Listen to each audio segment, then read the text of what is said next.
El gran río que con el nombre de Atoyac nace humilde en las vertientes de la Sierra de Puebla y que descendiendo de la mesa central de Anáhuac se dirige al sudeste de México, recibiendo el tributo de 100 arroyos y torrentes que aumentan el caudal de las aguas, toma en los profundos valles de la Tierra Caliente el nombre de Tlacozautitlán, cuando pasa besando la orla de las montañas tlapanecas.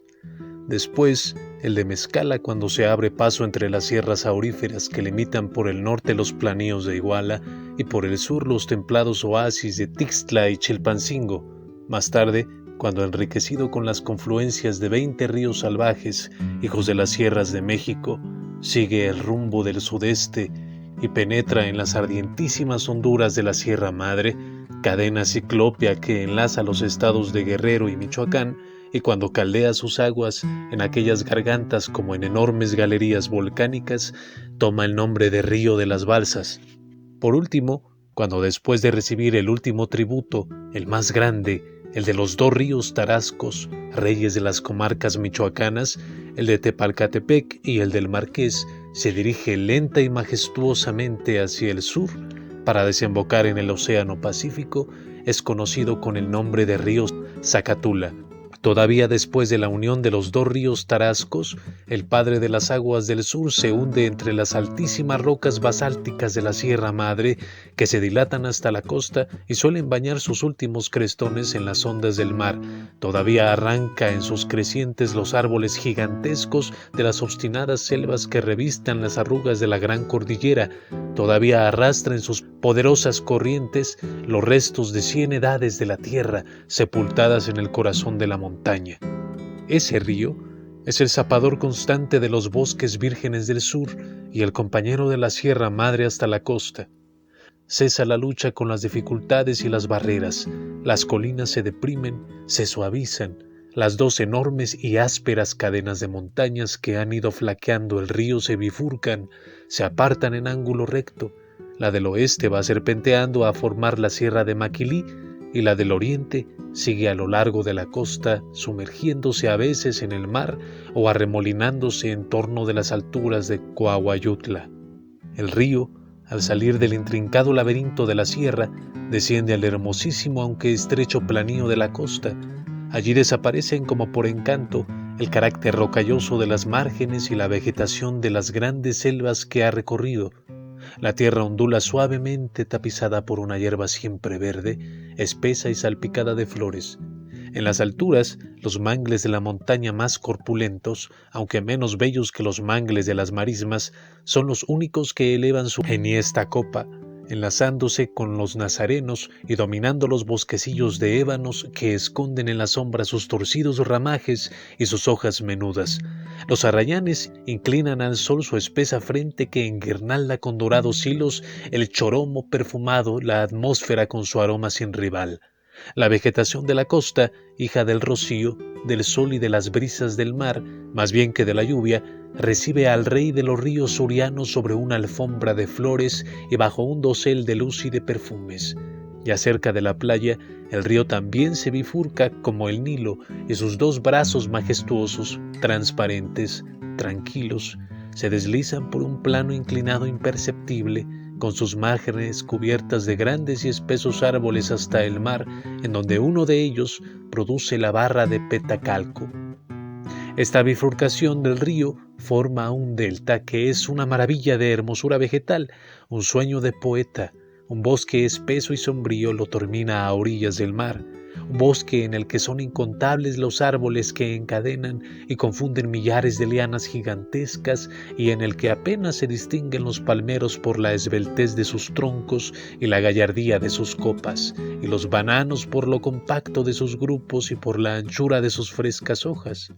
La luz solar penetra tenue y temblorosa en aquella mansión en que moran la frescura, el silencio y la muerte. El río parece entregar con sus 2 brazos este paraíso al mar, que lo recibe con sus ondas de esmeralda. Así entra el Zacatula en el Océano Pacífico. Una tarde del mes de octubre de 1810, ya al inclinar el sol, descendía por el camino que serpenteaba entre las colinas boscosas de la sierra que flanqueaba por el lado de oriente al río de Zacatula un grupo como de 20 jinetes. Distinguíase apenas en los claros del camino, volviendo a ocultarse entre la arboleda que revestía las últimas vertientes de la montaña, pero cuando bajaron a la llanura, cuando al seguir el camino que costea la margen izquierda del río antes de dividirse, fueron bañados de lleno por la luz del sol poniente, pudieron ser observados con exactitud. Parecían campesinos de Michoacán y montaban magníficos caballos, algo estropeados seguramente por las fatigas de un viaje penoso y largo. El que parecía ser el jefe caminaba a alguna distancia del grupo y solo acompañado de un mozo e iba a la sazón sumergido en una meditación profunda de la que no lo distraían ni la belleza admirable del paisaje ni la singular perspectiva que presentaba el gran río convertido en una corriente de púrpura y de fuego a causa de los rayos del sol, ni el concierto de las aves de la costa, ni el aspecto del cielo en esa tarde tibia y apacible. Este personaje era un hombre robusto, moreno de regular estatura, de ojos de águila, cuya mirada profunda y altiva era irresistible. Su boca tenía ese pliegue que marca en los caracteres pensadores el hábito de la reflexión y en los grandes de la tierra el hábito del mando. Su traje y aspecto no revelaban a qué estado pertenecía. No era un jefe militar, porque en ese tiempo ningún criollo lo era, siendo este rango reservado solamente a los españoles. No era un eclesiástico porque su barba negra y crecida, su gallardía para montar a caballo, su aspecto varonil y atrevido lo desmentían, pero no era tampoco un simple arriero ni un pobre campesino, porque esa mirada, ese continente y esa comitiva proclamaban muy alto que ese hombre estaba sobre el nivel de los demás y que ese cuerpo encerraba un espíritu poco avenido con las faenas de la servidumbre o con las tareas obscuras del campo. Por otra parte, su traje era raro, inusitado en aquellas comarcas. Cubríase con una especie de alquicel blanco para guarecerse del sol y cuyos embozos le cubrían parte de la barba. Llevaba un sombrero finísimo del Perú y debajo de él un gran pañuelo de seda blanco también, cuyos extremos anudados flotaban sobre el cuello. Abrigaba a la cabeza, a la usanza de los rancheros ricos de esa época. Calzaba botas de campaña y bajo sus armas de pelo guardaba un par de pistolas. El negro caballo que montaba era soberbio y a pesar del viaje mostraba su brío avanzando a paso largo por la pradera que limitaba la ribera del río. El traje de su compañero y de los demás jinetes de la comitiva en nada se distinguía del que usaban los campesinos acomodados del sur de Michoacán: chaqueta oscura de paño o de cuero, adornada de agujetas de plata, calzón corto de lo mismo, con botas atadas con ligas bordadas y mangas dragonas azules con las bocas adornadas con flecos de plata o de oro, sombreros de alas anchas de color oscuro. Tal era el traje de esos, al parecer campesinos, cuyo aspecto se convertía en marcial por las escopetas, sables y pistolas que cada uno traía. Caballos y mulas de mano y otras con equipajes completaban el cortejo de aquel notable personaje. El sol se había puesto ya, y la humedad tan sensible en aquellos lugares y que comienza en el crepúsculo hizo que todos los jinetes se abrigasen en sus mangas. «Señor», dijo uno de los jinetes dirigiéndose al personaje de que hemos hablado, «¿llegaremos a buena hora a Zacatula?» El hombre misterioso pareció, al oír esta pregunta, que salía de su honda cavilación. Interrogó a su vez el horizonte y respondió con voz breve y metálica: «No estamos lejos del pueblo. Llegaremos al oscurecer. Adelántate y avisa de mi llegada a Martínez». El jinete se adelantó y un minuto después se perdió entre las altas hierbas del camino. Aquel hombre que así caminaba por aquellas soledades del sur, aún no perturbadas por los ruidos de la guerra, era algo más que un jefe militar, era algo más que un eclesiástico, mucho más que un grande de la tierra, era algo más que un caudillo, era el gigante de la independencia de México, era el genio de la guerra, don José María Morelos. Inspirado por su patriotismo y animado por su espíritu extraordinario, este hombre, el más notable que hubo entre los insurgentes, se había dirigido a Valladolid cuando supo el paso de las huestes de Hidalgo por aquella ciudad, dirigiéndose a la de México, capital del virreinato, y no encontrándolas ya allí, las había alcanzado en la hacienda de Charo, en donde después de hablar con Hidalgo, recibió del padre de la independencia el nombramiento de lugarteniente y la misión de conquistar la fortaleza y el puerto de Acapulco. Solo el nombramiento y la misión. Papel y rumbo, como dijeron después los insurgentes. Ni un elemento de guerra, ni un soldado, ni un arma, ni un cartucho. Morelos no necesitaba de nada de esto que exigen los generales del vulgo. Él era genio, es decir, creador, y todo iba a ser creado con la eficacia de su palabra y por la magia de su voluntad. Los que lo acompañaban eran amigos escogidos entre los feligreses de sus curatos de Carácuaro y Nucupétaro, apóstoles confinados de aquella propaganda de patriotismo, de sangre y de gloria. Una vez resuelto a llevar a cabo su misión sublime, había salido con ellos de las áridas montañas en que se escondían esos dos pueblos miserables de su curato y los llevaba consigo para emprender la predicación de ese evangelio armado de la patria libre que iba a ser la epopeya más gloriosa de las que registran los anales de México. Tal era el hombre que se aparecía por la primera vez en el campo de la Revolución y en aquel valle de Zacatula, bajo las apariencias de un guerrero del Atlas, envuelto en su blanco alquicel y relampagueando en los negros ojos el rayo de la guerra y el anuncio de la victoria. Las sombras habían invadido por completo la llanura. El grupo de jinetes apresuró el paso.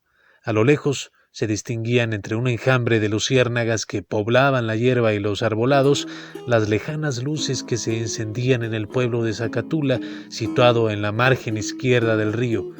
En 1810, toda la comarca que recorre el Zacatula desde Ajuchitlán, en la Tierra Caliente, hasta el mar, pertenecía a la provincia de Valladolid. En la margen izquierda del río se veía ya el pueblecito de Zacatula, que ha ido a menos hasta ahora, a causa tal vez de la muchedumbre de barrios en que se ha diluido y de la formación del pueblo de la orilla en la margen derecha y que pertenece hoy también al estado de Guerrero. La intendencia de Valladolid dominaba allí y tenía guarnición en Zacatula algunas tropas realistas al mando de un jefe. Estas tropas se formaban de lo que se llamaba entonces milicias, que eran compuestas de criollos en su mayor parte. En Zacatula, el jefe de estas tropas se llamaba don Marcos Martínez y su milicia se componía de 50 hombres vecinos del lugar, completamente inexpertos en el manejo de las armas, bisoños en el oficio militar que, por otra parte, no habían tenido ocasión de poner en práctica. Afectos al rey, como casi todos los milicianos de Nueva España, pero residiendo en el extremo sur del país, apenas habían llegado a sus oídos los rumores de la invasión francesa en la península, la prisión de los reyes y la instalación de las juntas de España. En cuanto al movimiento de Hidalgo en Dolores, no era conocido. Algún arriero de Morelia había dicho algo del motín en Guanajuato, de un cura que había gritado contra el mal gobierno, pero se creía que pronto un golilla y un alguacil darían buena cuenta de ese tumulto de pueblo. El rey era invencible, el rey era la imagen de Dios y el virrey era el representante del rey. La horca iba a trabajar un poco y eso era todo. Por lo demás, ¿qué tenían que ver los pacíficos habitantes de Zacatula con todo eso? ¿Qué les importaba el tumulto de Dolores y alzamiento de los indios? Ellos, los habitantes de Zacatula, eran mulatos y mestizos, hijos de españoles o de negros. En las costas del sur de las intendencias de México y de Valladolid no había indios, y los residentes, que eran advenedizos en la tierra, no llevaban en el corazón los dolores de la antigua patria herida y subyugada, ni aún habían soñado en la nueva. Jamás habían pensado en que esta parte del mundo americano podía ser libre y en que ellos podían estar al nivel de los españoles, dueños de la tierra y del mar, de los campos y del comercio, de las armas y de las llaves del cielo. Esos pobres costeños vivían con la vida candorosa e inconsciente de los salvajes subyugados. El temor de la horca los encadenaba, el terror del infierno los sometía. Eran un baño dominado por el subdelegado y el cura. En la hora de que estamos hablando, no sentía ninguno de ellos germinar la idea de la patria en su pobre espíritu y sin embargo, la patria iba a nacer en él, sin transición, sin infancia, sin debilidad y sin lucha. La patria nació en Zacatula, adolescente, briosa y hercúlea. ¿Quién iba a hacer ese milagro de magia y de genio? ¿Quién iba así a derramar la luz en un minuto como la luz del Génesis? Morelos, que al dar el toque de oración en la humilde iglesia de Zacatula, llegaba a las orillas del pueblo y hacía alto para orar y fortalecerse. Sí, se detuvo para orar y fortalecerse. Una de las cualidades que caracterizaban a los héroes de la independencia era una profunda fe religiosa que solo era superada por la inmensa fe que tenían en la justicia de su causa. Casi confundían una con otra. Para ellos la independencia era derecho divino y tenían razón, dadas las ideas de aquellos tiempos. Semejante convicción estaba tan arraigada en el espíritu de los hombres de 1810 que subordinaban a ella todas las demás creencias, todos los demás principios, ya se manifestasen en la forma de opiniones vulgares o ya se proclamaran revestidos con el terrible disfraz de las excomuniones eclesiásticas, y lo que es más grande aún, cuando solía levantarse en el fondo de su conciencia el espectro de la preocupación o del terror religioso, inmediatamente se desvanecía como una visión nocturna ante la imagen de la patria que como un sol inundaba de luz la conciencia oscurecida un momento. Para ellos, Dios se ponía del lado del derecho. Dios quería la libertad y les ordenaba combatir por ella. En sus oídos resonaba con más verdad aquella palabra misteriosa que empujó en otra época a los soldados de una causa menos justa: Dios la quiere. Al oírla se sentían fuertes en la tremenda empresa que acometían. Así se explica el por qué ellos, educados en la obediencia del clero inferior o del creyente sumiso, no hacían caso de los anatemas que se fulminaban en su contra. No hay que olvidar que los obispos todos de la Nueva España y que el alto clero fueron enemigos acérrimos de la independencia en 1810 y que cuando la aceptaron en 1821 fue en fuerza de las circunstancias. Así se explica, seguimos diciendo, el por qué se lanzaban al combate animados de una fe viva en la causa de la patria y no por los ridículos motivos de defender a los abyectos reyes españoles amenazados por los franceses en la metrópoli, ni la fe católica, que ningún peligro corría, ni la inmunidad de los bienes eclesiásticos que administraba precisamente el alto clero, enemigo de la insurrección. En cuanto a Morelos, él más que nadie era superior a las patrañas que los enemigos vulgares de la insurrección señalaban como influyendo en los eclesiásticos que tomaban parte en la lucha, y así lo demostró en todo el curso de su gloriosa carrera. Si acaso es cierto que publicó en su parroquia de Carácuaro el edicto del obispo Abad y Queipo contra el ilustre hidalgo, es seguro que en esto no hizo más que ejecutar un acto indiferente de obediencia y que le servía para ocultar los proyectos que iba a realizar dentro de breves días. Lo que sí consta evidentemente es que apenas supo por don Ignacio Guedea, dueño de la hacienda de Guadalupe, el movimiento del héroe de Dolores, cuando él, en el acto, se dirigió a Valladolid a presentarse al caudillo y tomar parte en la guerra. En vano pretendió disuadirlo de su intento el conde de Sierra Gorda, gobernador de la Mitra, a quien comunicó Morelos sus proyectos, cuando al llegar a Valladolid no encontró allí al ejército insurgente que había salido ya para México. Sin perder un instante, se dirigió a Charo, obtuvo de Hidalgo la autorización para hacer la guerra en el sur y con la rapidez de un hombre que conoce el valor del tiempo en las altas empresas, regresó a su curato, armó como pudo algunos de sus feligreses y antes de terminar el mes de octubre ya estaba en Zacatula. Había andado y desandado un camino larguísimo y salvado una enorme distancia como un dios homérico. Es preciso conocer aquella comarca y aquellos caminos para apreciar esta actividad asombrosa. Por lo demás, la prontitud en los movimientos no fue la menor de las cualidades que adornaban a Morelos como general. Ya se ve, pues, por todo esto, que a pesar de las excomuniones de la Iglesia y de la prohibición de su superior como cura, Morelos había abrazado la causa de la independencia nacional y, sin embargo, mantenía pura su fe religiosa. Morelos, al detenerse en las orillas del pueblo de Zacatula, esperaba también a su mensajero. Este volvió, cambió algunas palabras con su jefe y tornó a internarse en el pueblo a comunicar seguramente un nuevo recado. Morelos ordenó a su comitiva que permaneciese bajo los sauces del río y, dejando el pueblo a un costado, se dirigió al paso de su caballo a una punta formada por la desembocadura del río y una curva de la ribera del mar. El sordo y dulce rumor de las olas rozando la playa comenzaba a acariciar los oídos del patriota, y las brisas de la noche venían a refrescar su enardecida frente. La luna salía en ese momento e inundaba la luz del océano, que aparecía como un inmenso espejo de plata cubierto de una grasa leve. Aquella alma grande se sintió conmovida ante ese espectáculo maravilloso que pareció embargarla por completo algunos instantes. El caballo siguió avanzando hasta un bosque de palmeras que se alzaba en el lugar mismo de la punta. Eran esas grandes palmeras que, agrupadas, presentan la forma de un templo, cuyas columnas fingen sus gruesos y elevados troncos y cuyas bóvedas se construyen con sus anchos ramajes entrelazados. Visto sobre el fondo del horizonte, lleno de luz y teniendo en segundo término el mar, este templo sombrío y silencioso parecía un monumento gigantesco elevado a los númenes de la naturaleza americana. La luna había ascendido y brillaba con todo su esplendor en el centro de las arcadas del bosque. Era un momento solemne y magnífico, y parecía que era llegada la hora de los misterios sublimes de una religión desconocida y grandiosa. Morelos, atraído, como lo era siempre por todo lo bello y lo grande, bajó de su caballo, lo ató a la entrada del bosque y penetró en él, envuelto en su blanco y finísimo poncho como en un manto sacerdotal y cruzado los brazos sobre el pecho como sobrecogido de sentimiento religioso.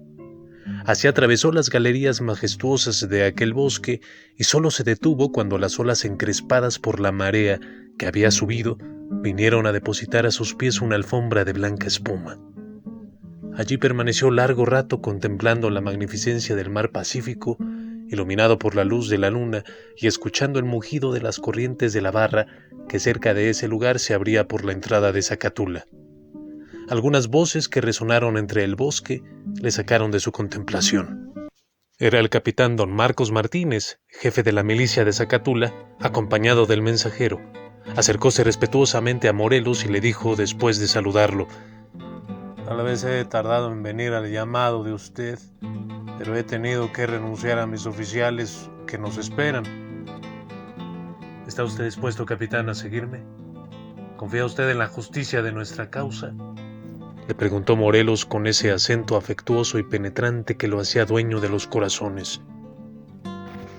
Yo sí, señor. Yo creo ciegamente en que todo lo que usted hace es bueno. Yo le seguiré a todas partes, pero entre mis oficiales y soldados hay todavía vacilaciones. Temen que este alzamiento sea verdaderamente contra el rey y no solamente contra el mal gobierno de la Nueva España. Temen incurrir en un grave pecado contra la religión. Temen bien, capitán.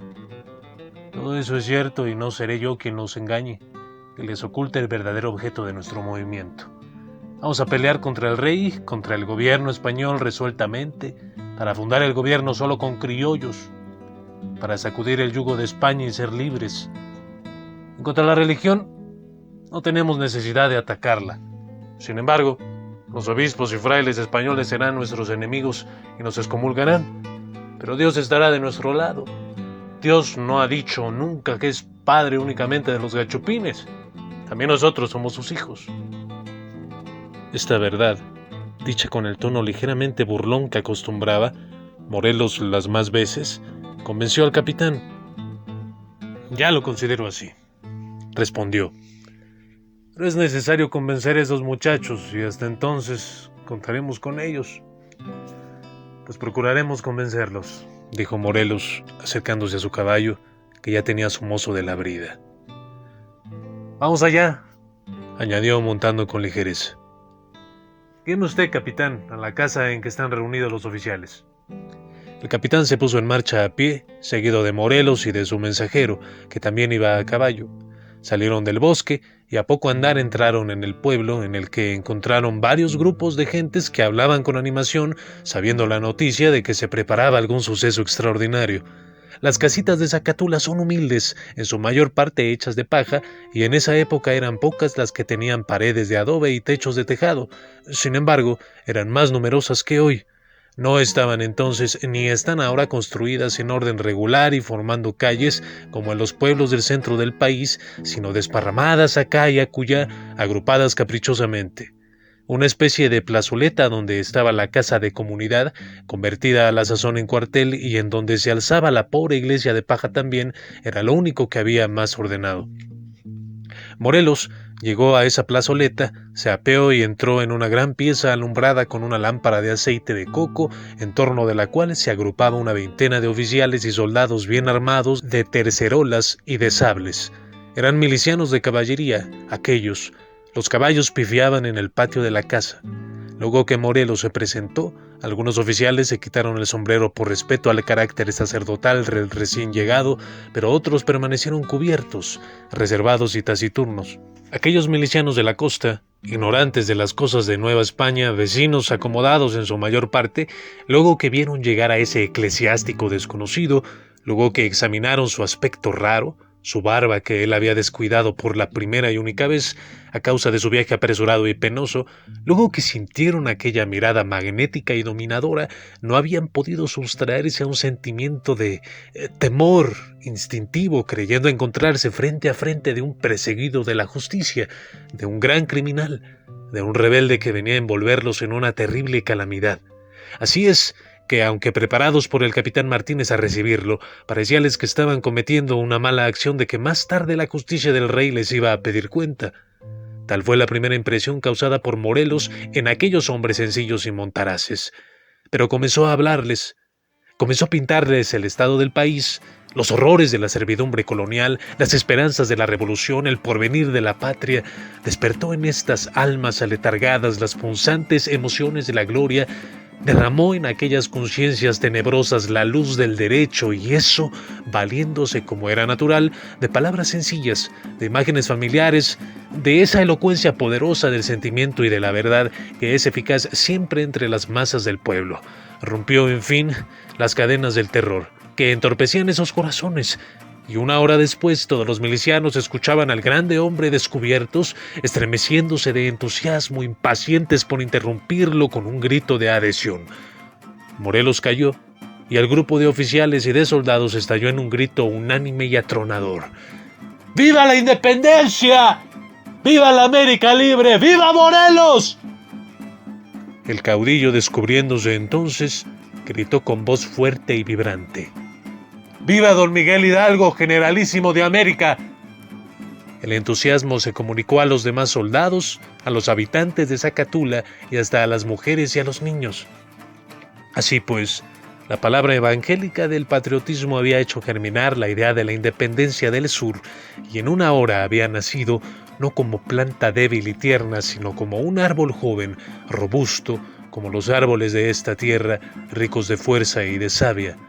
El historiador don Luis Mora dice que Morelos se explicaba con dificultad, pero sus conceptos, aunque tardos, eran sólidos y profundos. Lo último es cierto, no así lo primero. Yo he recogido en el sur las últimas tradiciones que acerca de la elocuencia de Morelos me confiaron sus viejos tenientes, sus compañeros, sus soldados, que aún se repetían religiosamente las palabras del insigne caudillo y recordaban con delirio el afecto de sus arengas. Era tan elocuente como gran general, como gran legislador, como gran administrador. Ese genio era completo. Y aunque las tradiciones vivas y fehacientes no lo acreditasen, bastaría para creer en el efecto mágico de su palabra, la manera con que inspiró en los espíritus de los surianos las grandes ideas y los firmes principios a que fueron siempre fieles y que constituyeron la fuerza de la revolución. Las respuestas breves, acertadas y profundas que dio en el interrogatorio de su causa y que con razón admira el mismo Alamán, son otra prueba de la rapidez de su percepción y de la facilidad de su palabra. Una vez convencidos los milicianos de Zacatula, Morelos hizo entrar en el pueblo a sus pocos acompañantes de Carácuaro y de Nocupétaro, que en el acto fraternizaron con los costeños. El pueblecillo se animó como por encanto. Las campanas de la pobre iglesia anunciaron con un repique abuelo la proclamación de la independencia. Los habitantes todos improvisaron vítores y serenatas con los grandes y dulces arpas de la costa a la luz de la luna que iluminaba las cabañas, el mar y los bosques en aquella noche de otoño fresca y hermosa.